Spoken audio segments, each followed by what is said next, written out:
하나님의 말씀 창세기 48장 15절에 있는 말씀을 보겠습니다. 그가 요셉을 위하여 축복하여 가로되 내 조부 아브라함과 아버지 이삭에 섬기던 하나님 나의 남으로부터 지금까지 나를 기르신 하나님. 아멘. 아멘. 오늘은 말씀 제목이 누가 섬기는가, 그런 제목으로 말씀을 드리려고 해요. 저희 어머니께서 제가 어렸을 때 절에를 가실 때 꼭 쌀을 가지고 가셨어요. 가서 아들 셋 이름을 올려놓고 오셨거든요. 그것이 정성이었어요. 옛날에 새벽에 밥하러 나가는 모든 어머니들은 첫 번째로 한 일이 뭐였냐면 부뚜막에다가 정한수를 떠놓고 손을 비볐어요. 오늘 또 저 멀리 나가 있는 자식들이 안전할 수 있도록, 건강할 수 있도록, 잘 될 수 있도록 기도를 했단 말이에요. 자식들은 그것도 모르고 살았죠. 자식들은 진짜로 그것도 모르고 살았어요. 신앙생활을 할 때 기댈 데가 없거든요. 안 보이는 데서 자식을 지켜줄 수도 없고, 그렇기 때문에 보이지 않는 곳에서도 안전을 위해서 간절하게 어디선가 듣고 있을 신에게 기도를 하는 거예요. 그것이 막연한 기대지만 그렇게라도 안 하면 마음이 불안하기 때문에. 사람이 하나님을 섬깁니까? 하나님이 사람을 섬깁니까? 하나님. 우리 어머니는 정답을 알고 계셔가지고 정답이 턱 나오시는데. 아니 나는 모르는데. 네. 이제 오래 댕긴 게 그래도 몇 년 다닌 게. 네. 아 이건 이렇구나 그걸 알아. 네. 태어난 못해도. 네. 그러니까 많은 사람들은 절에 갈 때 불공을 드리러 가잖아요. 그러면 불공을 드리러 갈 때 그것이 무슨 의미냐면 사람이 신을 섬기러 가는 거예요. 그래서 사람이 신을 잘 섬기면 그 신이 감동을 해가지고 자기 자식들도 잘 되게 해주고 가정이 평안하게 해준다, 이런 것을 믿고 가서 열심히 신을 섬기는 거예요. 그것은 모든 신앙의 어떤 기초적인 거예요. 그런데 기독교는 그것을 전혀 반대로 얘기하고 있어요. 마태복음 20장 28절에 이렇게 나옵니다. 인자가 온 것은, 여기서 인자라는 게 예수님이에요. 예수님이 온 것은 섬김을 받으려 함이 아니라, 예수님은 섬김을 받으려고 왔다 그렇게 얘기하지 않고요. 섬김을 받으려고 한 것이 아니라고 그래요. 세상의 모든 왕, 대통령, 집권자 이런 사람들은 자기 이름을 귀중하게 생각하고 자기가 섬김을 받으려고 합니다. 그래서 낮은 사람이 높은 사람을 섬기는 거예요. 맞죠? 높은 사람이 낮은 사람을 섬긴다고 하는 개념은 사실 성경에서 나왔어요. 옛날에는 통치한다 그랬죠. 다 통치한다 그랬어요. 왕은 통치라고 백성은 섬기고, 이렇게 생각하던 시대가 불과 100년 전만 해도 그랬던 시대가 팽배했어요. 근데 100년 사이에 엄청나게 많이 바뀌었는데, 그 바뀐 이유가 여기 성경에 그 이유가 있는 것입니다. 예수님이 이 땅에 오신 것은 섬김을 받으려 함이 아니라 도리어 섬기려 하고, 예수님은 섬기려고 왔다고 말씀하고 있어요. 그러니까 사람이 하나님을 섬기느냐, 하나님이 사람을 섬기느냐로 세상의 모든 종교는 갈라집니다. 세상의 모든 종교는 사람이 신을 섬기기 위해서 존재해요. 그런데 기독교만은, 예수님을 믿는 이 종교만큼은 하나님이 사람을 섬기겠다고 말씀하고 있어요. 하나님이 능력이 많아요? 사람이 능력이 많아요? 하나님이 능력이 많기 때문에 능력 많은 하나님께 섬기겠다고 하는 것입니다. 어른분이 설교 시간에 그런 얘기를 했어요. 천국에 가면 첫째 날이 가장 불행한 날이래요. 왜냐하면 첫째 날 천국에 가니까 너무 좋은데 두 번째 날은 더 좋아요. 세 번째 날은 두 번째 날보다 더 좋고, 네 번째 날은 세 번째 날보다 더 좋아요. 그러니까 가장 불행한 날은 첫째 날이라는 거예요. 자, 그렇게 얘기를 해요. 왜 그러냐면 하나님께서 구원받은 성도를 다 모아놓고 그렇게 선언하신다는 겁니다. 여기 마태복음 20장 28절에 있는 것처럼 내가 너희를 영원히 섬기겠다, 그렇게 하는 거예요. 하나님께서 영원히 섬기겠다고 얘기하셨기 때문에 그런 거예요. 그래서 마치 아이를 낳아놓고 그 아이를 똥기저귀를 갈고, 그러니까 아이가 배고플 때 젖을 물리고 아이를 그렇게 키우면서 밤낮으로 진자리 마른 자리 갈아 넣으시던 그 손길을 섬긴다라고 표현하는 거예요. 자식이 부모를 섬기는 건 거의 불가능한 일이고요. 부모가 자식을 섬깁니다. 하나님께서 그런 것처럼 하나님께서 사람을 섬기겠다고 말씀하고 계셔요. 오늘 또 우리의 심장을 뛰게 하시는 그 하나님은 우리를 섬기고 계신다고 말씀하고 있는 것입니다. 그 축복받게 되시기를 주의 이름으로 축원합니다. 예수님께서 산상보훈을 마태복음 5장 6장 7장에 말씀을 하셨어요. 그리고 나서 산에서 내려오시는데 엄청난 무리가 예수님 주변에 따라온 거예요. 세상에 이렇게 이때까지 말해본 사람은 없었다 이 말이죠. 베드로가 수없이 많은 랍비들의 이야기를 들었고 성경을 가르치는 사람 이야기를 들어봤지만 예수님처럼 가르치는 사람이 없었다는 것을 알고 자기 배에서 예수님의 옷자락을 주고 주여 나는 죄인입니다. 나를 떠나시옵소서 라고 했거든요. 그런 것처럼 많은 사람들이 예수님을 보니까 아 이분은 하나님이시구나 라는 것을 깨달았어요. 그래서 산에서 예수님께서 산상보훈을 말씀하시고 내려오는데 엄청나게 많은 사람이 예수님을 따라온 것입니다. 그런데 거기에 문둥병자가 한 사람이 온 거예요. 근데 이 당시에 이스라엘 지방에는 문둥병자는 사람들 사이에 절대로 와서는 안 돼요. 저기 사람이 보이면 부정하다 부정하다 이렇게 외치는 거예요. 자기가 문둥병이 걸렸으니까 나는 문둥병 걸린 사람이야. 우리말로 하자면 그렇게 하는 거랑 똑같은 거예요. 부정하다 부정하다 부정하다. 그럼 저기 있는 사람은 그 사람이 오는 길을 피해서 삥 돌아서 저리 갑니다. 그래서 문둥병 환자는 사람 취급을 못 받았어요. 죄인 취급을 받았죠. 죄 중에서도 저 문둥병이 걸렸을 때는 큰 죄를 지었기 때문이야 라고 생각을 했어요. 근데 그 문둥병자가 어느 날 소식을 듣습니다. 예수님이라는 분이 있는데 거기에 귀먹은 사람이 갔더니 고쳐줬대요. 나도 가볼까? 다리가 아파가지고 꼼짝을 못하던 사람이 갔더니 고쳐졌대요. 나도 가볼까? 이런 생각이 드는 거예요. 그래서 자기 같이 다니던 문둥병자들은 문둥병자들하고만 같이 가거든요. 야 소문이 이런데 우리도 한번 가볼까? 그랬더니 무슨 소리야? 다른 병은 다 돼도 뭐는 안 돼요? 문둥병 안 돼. 문둥병은 죄라고 하거든요. 하나님이 제일 싫어하는 게 죄예요. 죄. 그래서 희망이 꺾입니다. 근데 또 들려와요. 눈이 멀었던 봉사가 눈이 띄어졌다는 거예요. 그래서 그 얘기를 듣고 또 소망이 생깁니다. 나 가봐야 되겠다. 옆에 사람이 안 된다니까. 우리는 안 돼. 다른 병은 다 고쳐도 뭐는 안 돼요? 문둥병은 안 돼. 그러니까 꿈도 꾸지 마라.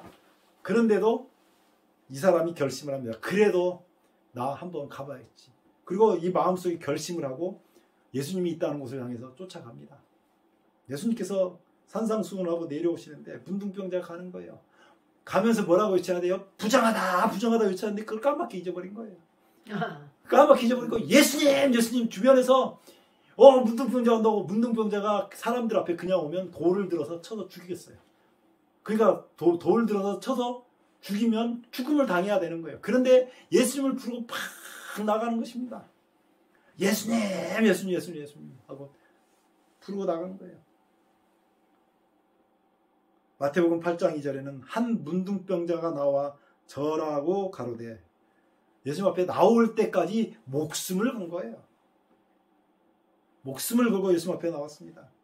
한 문둥병자가 나와 절하고 가로되 주여 원하시면 저를 깨끗하게 할 수 있나이다 하거늘 자신이 없어요. 어떤 자신이 없냐면 자기가 그렇게 희망을 갖고 왔음에도 불구하고 다른 병은 다 될 수 있어요.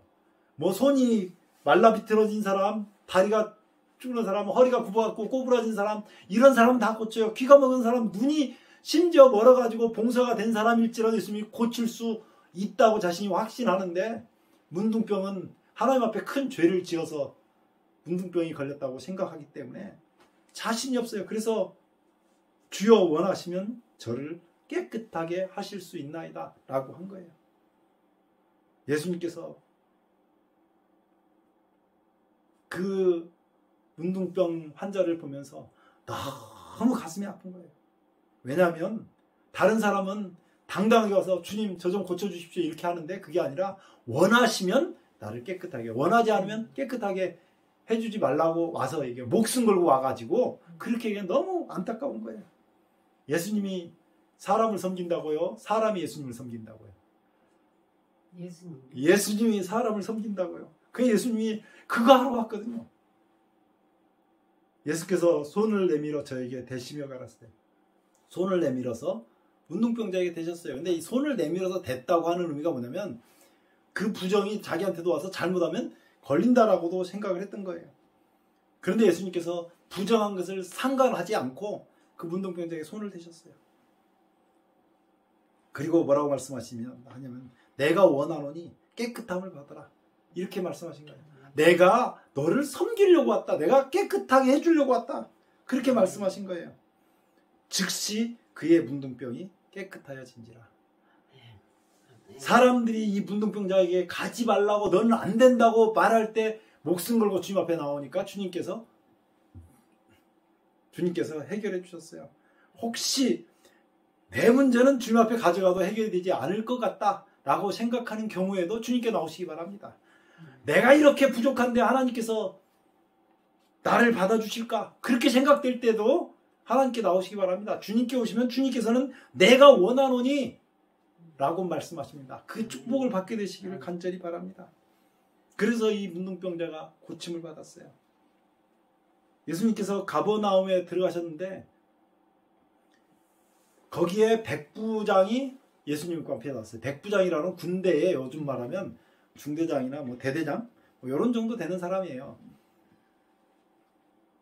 이 사람이 자기 집에 하인이 중풍병으로 누워 있어요. 근데 그 당시에 그 백부장이라고 하는 사람은 로마 사람 군대를 이끄는 군대 백부장이거든요. 이스라엘 백성과 관계가 없는 거고. 그러니까 남의 나라 그 나라를 점령해서 거기에 군대 백부장이에요. 그래서 그 이방인들은 유대인들이 개취급을 했어요. 유대인들은 자기들은 아주 우수한 민족이기 때문에 이방 사람들은 개취급을 했는데 이스라엘 백성들을 괴롭히는 사람들 중에 거기에 중대장이나 대대장 정도 되는 사람이 와서 자기 집 하인을 저 밑에 있는 하인 그 사람이 섬기는 상관도 아니고 하인을 위해서 간구하는 거예요. 예수님 앞에 나와서 얘기합니다. 주님 내 하인이 중풍병으로 집에 누워 몹시 괴로워합니다. 라고 얘기한 거예요. 그랬더니 주님께서 대답하십니다. 내가 가서 고쳐주리라. 하나님이 사람을 섬긴다고요? 사람이 하나님을 섬긴다고요? 하나님이 사람을 섬긴다고 그랬잖아요. 그러니까 예수님께서 내가 가서 고쳐줄 것이다 라고 말씀하시는 거예요. 그러면 고쳐달라고 할 때 예수님의 능력이 나갈 때는 딱 한 가지예요. 문둥병자가 자기가 그 소식 들을 때 가만히 있으면 고쳐줘요? 아니면 어떻게 해야 돼요? 누구한테 나와야 돼요? 애원을 해야지. 네, 애원해. 누구한테 나와서? 하나님. 그렇죠. 예수님 앞에 나와서 하나님 앞에 나와서 애원을 해야 된다고 그랬는데 간구를 해야 돼. 기도해야 된다고요. 하나님 앞에 나와서 기도하지 않으면 하나님께서 들어주시지 않는다고요. 이게 첫 번째 조건이었어요. 두 번째 중풍병으로 누워있던 그 하인을 위해서 백부장이 예수님께 간구하잖아요. 그 백부장이 예수님께 간구한 것도 역시 기도였어요. 예수님께서 내가 가서 고쳐줄 것이다 라고 하니까 이 백부장이 기가 막힌 말을 합니다. 8장 8절에 백부장이 대답하여 가로되 주여 내 집에 들어오심을 나는 감당치 못하겠사오니 다만 말씀으로만 하옵소서. 그러면 내 하인이 낫겠사옵나이다. 이 백부장은 어마어마한 믿음을 가지고 있는 사람입니다.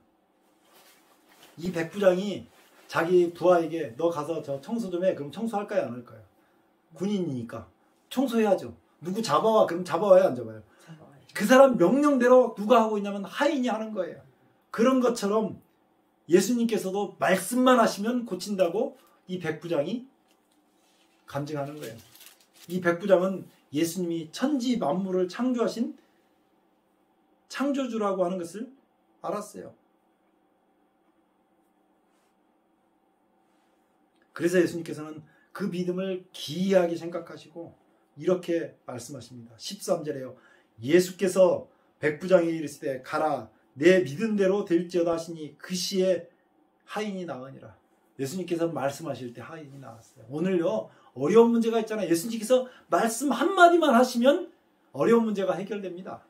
그 주님을 믿으시기 바랍니다. 그 주님께 간구하시기 바랍니다. 울며 하나님께 통성 기도하며 하나님께 간구하시기 바랍니다. 그러면 틀림없이 하나님께서 들어주십니다. 우리 주님은 능력 많으신 주님이셔요. 베드로의 집에 들어가서 14절이죠. 그의 장모가 열병으로 앓아 누운 것을 보시고 그의 손을 만지신 열병이 떠나고 여인이 일어나서 예수께 수종들더라. 베드로라는 사람은 예수님의 수제자였습니다. 예수님의 수제자인 베드로가 그 수제자가 되기 전 얘기예요. 배를 가지고 그물을 던져가지고 물고기를 잡는데 물고기를 한 마리도 못 잡았어요. 물고기를 잡을 때 물고기가 적어도 그날 식량을 할 만큼은 됐는데 물고기를 하나도 못 잡은 거예요. 그래서 이제 그물을 씻고 있는데 자기 나이보다 좀 어려 보이는 사람이 한 사람 배에 올라탄 거예요. 베드로가 그 타신 분을 보니까 타신 분이 보통 분이 아니에요. 배를 조금만 띄워 달라고 요청을 하는 거예요. 그래서 배를 바닷가에 약간 띄웠더니 사람들이 바닷가로 확 몰려드는데 그 앞에 서서 설교를 하는 거예요. 심령이 가난한 사람은 복이 있나니 천국이 저희 것이며 애통하는 사람은 복이 있나니 저희가 위로를 받을 것이며 계속 예수님께서 설교를 하시는 거죠. 그렇게 설교를 하는데 베드로가 옆에서 그물을 얹어놓고 그 배를 키를 잡고 있는 베드로가 감동을 엄청나게 받았어요.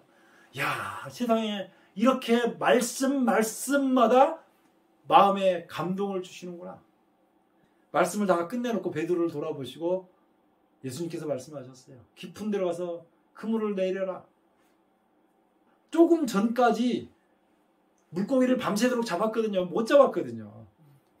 언제 물고기를 잡는 거냐면 밤에 불을 켜놓으면 물고기가 몰려들면 그때 그물을 던져서 물고기를 잡는데 밤이 아니라 아침 해가 떠버리면 물고기를 그래서 못 잡는단 말이에요.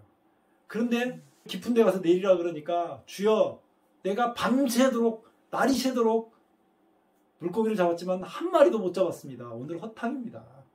그렇지만은 내가 말씀이 너무 감동을 줬기 때문에 내가 말씀에 의지해서 한번 그물을 내려보겠습니다. 베드로는 주님 말씀에 너무 감동해서 그물을 내리러 간 거예요. 하나님이 사람을 섬긴다고요? 사람이 하나님을 섬긴다고요? 네, 하나님께서 사람을 섬기신다고요. 네. 인생에서 아무것도 거둔 것이 없어도 주님을 믿으시기 바랍니다. 주님이 찾아오시기만 하면 베드로가 만난 이 기적을 만날 수 있어요. 오늘 내가 거둔 것이 없을지라도 배가 빈 배가 되었을지라도 풍랑을 만났을지라도 주님을 찾게 되시길 바랍니다. 베드로가 깊은 데에 그물을 던졌는데 어떤 목사님 설교에 베드로가 그물을 던지자마자 물고기들이 기다렸다는 듯이 그물 속으로 알아서 들어갔대. 주님 말씀 순종하려고. 베드로가 그물을 던졌다가 당기는데 그물이 당겨지지가 않는 거예요. 너무 많아서. 그래서 주변에 있는 다른 배를 손질했습니다. 그리고 그물을 올려보니까 한 배에 오면 배가 물속으로 빠져버릴 정도가 됐고 두 배에 가득 차게 됐어요. 그게 두 배에 가득 차도록 옆에 있던 배도 빈 배였는데 그 옆에서 있던 빈 배마저 예수님께서 채워주셨어요. 그래서 두 배에 가득히 물고기를 싣고 나온 거예요. 베드로가 그것을 보니까 이분이 보통 분이 아니에요. 인간을 섬기러 오신 그분이에요. 그래서 베드로가 예수님의 발을 붙잡고 주님 나를 떠났소 나는 죄인입니다. 이렇게 한 거예요. 그랬더니 예수님께서 내가 나를 따라와라. 사람 낚는 어부를 만들어 주겠다. 라고 말씀하세요. 그 장모가요. 장모가 소문을 들었는데 장모가 춤을 출 일이 생겼어요.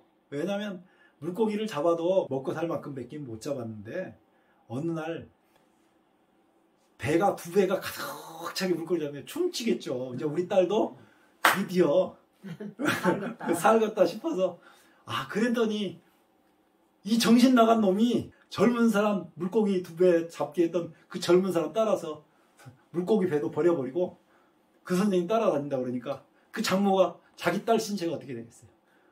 열병이 난 거예요. 발바닥에서 머리끝까지 열병이 나버린 거예요. 자기 사이가 물고기를 많이 잡았다 그래서 너무 좋아서 덩실덩실 춤을 췄더니 그 다음에 바로 들려오는 소식이 물고기 배에 버려두고 그 젊은 사람 따라다닌다는 거예요. 속에서 천불이 났죠. 예수님께서 베드로의 장모에게 가신 것입니다. 예수께서 베드로의 집에 들어가서 그의 장모가 열병으로 알아누운 것을 보시고, 하나님이 인간을 섬긴다 그랬잖아요. 그러면 사람은 어떻게 해야 됩니까? 부모가 똥을 싼 그 갓난아기를 생각해 보시라고요. 그 똥기저귀를 갈면 아기는 뭐 해야 돼요? 가만히 부모가 해주는 대로 있으면 되잖아요. 자, 하나님께서 사람을 섬기면 사람은 뭘 해야 됩니까? 하나님이 사람을 섬기면 사람은 하나님의 섬김을 받아야 돼요. 네. 18인가 9인가 뇌암이 걸린 사람이 있어요. 의사가 한 3개월간 먹고 싶은 거 먹게 하고 가고 싶은데 가게 하라고. 이게 얼마 산다는 거예요, 이제. 3개월 산다는 거예요. 3개월. 가을인데 자기가 3개월 뒤에 죽을 이 18인가 19인가 먹은 아가씨가, 이 학생이 자기가 3개월이 지나면 다시는 쫄쫄쫄 흐르는 물을 볼 수가 없잖아요. 3개월이 지나면 다시는 코스모스 잎을 볼 수가 없어요. 3개월이 지나면 다시는 저 노랗게 물든 은행잎을 볼 수 없으니까 그것을 세밀하게 본 거예요. 그것을 보다가 하나님이 계신다는 것을 깨달았어요. 이파이 하나도 똑같은 것이 없고 그 코스모스 잎 하나하나가 얼마나 정교하게 되어 있는지 그것을 세밀하게 다시 잊어버리지 않고 3개월 뒤에 못 볼 그 꽃을 보다가 이 꽃을 만드신 하나님을 발견한 거예요. 그래서 거기서 위안을 받고 뇌암이 나왔습니다. 그리고 지금까지 살아계세요. 거의 한 50년이 다 지나가는데 지금까지 살아계셔요. 하나님이 인간을 섬길 때 인간은 하나님 섬기는 그 섬김을 받는 거예요. 그것이 오늘 교회에서 하는 일입니다. 우리가 하나님을 섬긴다고 하는 것은, 믿음을 가진다고 하는 것은 그 하나님의 섬김에 반응한다고 하는 얘기예요. 우리가 먼저 신을 섬긴다고 하는 것이 아니고. 그 장모가, 베드로의 장모가 얼마나 화딱지가 나는지 열딱지가 나는지 열병이 들었어요. 자기 딸 신세는 어떻게 하라고. 그렇게 열병이 들었을 때 예수님께서 가신 거예요. 그 사람 자기 사이 껴가지고 따라다니게 한 그 사람이 온 거예요. 그런데 예수님께서 딱 오셔가지고 나는 너희가 그토록 기다리던 메시아다라고 하는 것을 그 베드로의 장모에게 알려준 거예요.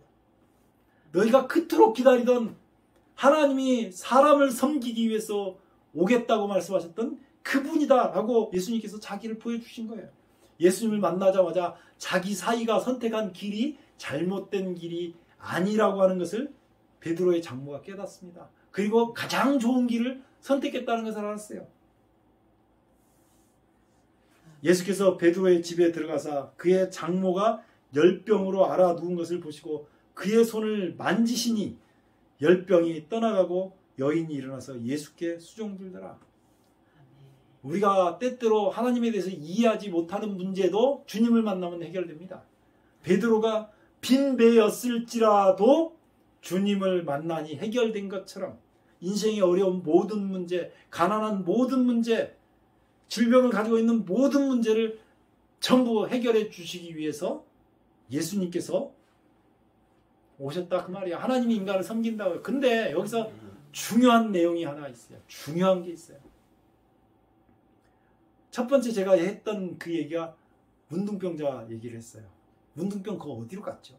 그게 어디로 갔을 거 아니에요. 아, 어디로 사라졌겠지. 다 낫고. 자, 그것이 마태복음 8장 17절에 있어요.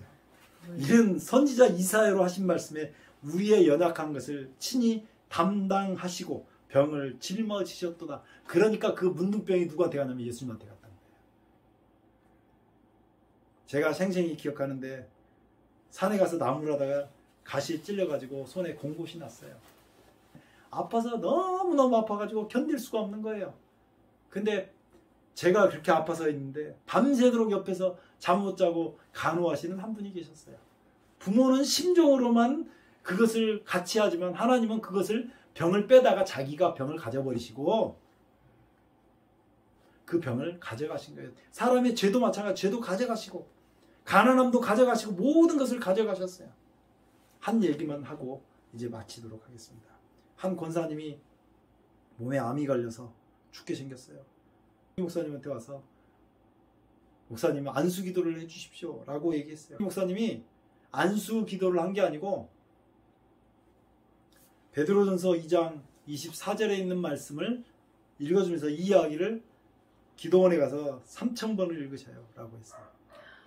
3000번을 읽어요. 친히 나무에 달려 그 몸으로 우리 죄를 담당하셨으니, 친히 나무에 달려 그 몸으로 우리의 죄를 담당하셨다는 게 예수님 얘기죠. 예수님께서 십자가 달리시면서 문둥병도 예수님께서 가져가셨다는 거예요. 그 모든 것을 가지고 거기에 대해서 죽으셨다고요. 이는 우리로 죄에 대하여 죽고 의에 대하여 살게 하심이라 저가 채찍에 맞음으로 너희는 나음을 얻었나니. 이 말씀을 계속 하다가 예수님의 십자가를 보게 됐어요. 이 권사님이. 그러면서 예수님께서 십자가에 죽으신 이유가 나 때문이구나, 내 병 때문이구나, 내 죄 때문이구나, 이것을 깨닫게 된 거예요. 그래서 거기서 기도원에서 기도하다가 콧물 범벅이 됐는데 어느 날 그 있던 암덩어리가 사라져버린 것을 깨닫게 됐어요. 하나님께 오면 이렇게 해결해 주시는 거예요. 하나님께 오시면 이런 기적들이 일어납니다. 인자가 온 것은 섬김을 받으려 함이 아니라 도리어 섬기라고. 하나님이 인간을 섬기려고 오셨어요. 그분이 예수님이에요. 그리고 자기 목숨을 많은 사람의 대속물로 주려 하려 하십니다. 대속물로 주셨다는 것은 십자가에서 대신 인간이 가진 모든 죄, 질병, 고난, 가난, 괴로움, 번민, 이런 모든 것을 예수님이 짊어지시고 사람에게는 희망과 기쁨과 건강과 풍요와 의로움을 주시기 위해서 십자가에 죽으셨다고 얘기합니다. 오늘 하나님께서 우리를 섬길 때 우리는 그 섬김을 받고 내 것으로 삼는 그런 축복이 있게 되시기를 주의 이름으로 축원합니다. 기도하겠습니다. 아버지, 우리 하나님 은혜를 감사합니다.